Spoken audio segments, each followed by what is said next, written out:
Good morning, everyone. My name is Jaime Villarreal III, and I am here to discuss to you the different types of operating systems. First of all, an operating system is a software program within a computer that allows the hardware to communicate with the software and allows it to provide common services for computer programs.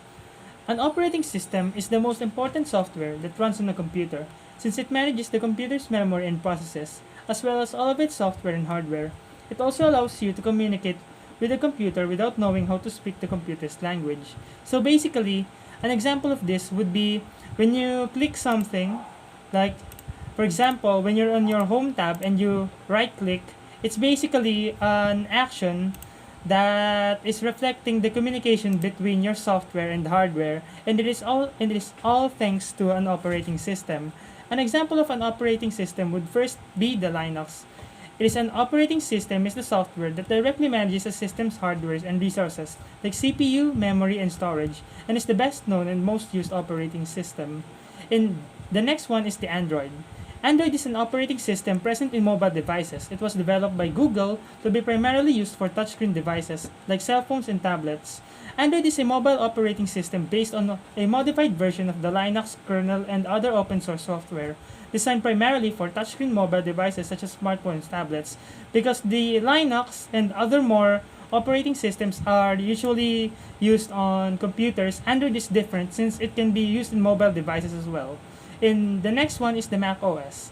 It's the primary operating system for Apple's Mac computers, Macintosh line of personal and workstations. It is basically a exclusive OS just for the Apple Mac computers, Macintosh, just as mentioned here. The meaning that the Apple Macs brand have their own operating system designed for their own devices. The next one is the Google Chrome, or as we'd like to call it, Chrome. Chrome OS is a proprietary Linux-based operating system designed by Google. It is said to be a lightweight OS that is intended for netbooks or tablet PCs that access web-based applications and store data from remote servers. The next is the Microsoft Windows, but we also like to call it the Windows. Called Windows and Windows OS, computer operating system developed by Microsoft Corporation to run personal computers. Windows is also present in most of the computers or laptop devices that we use in our homes. If you notice, basically Windows, there's basically already Windows 10 and 11 present within this day, so we use it a lot. But it is also present in many computers, as I've already mentioned. Next is the Ubuntu. Ubuntu is the modern open source operating system on Linux for the enterprise server, desktop, cloud, and IoT. It is an open source Debian-based Linux distribution. Ubuntu is considered a good distribution for the beginners. And the last one is the Red Hat Enterprise Linux. It supports empowered software and technologies for automation, cloud containers, middleware, storage, application development, microservices, virtualization, management, and more.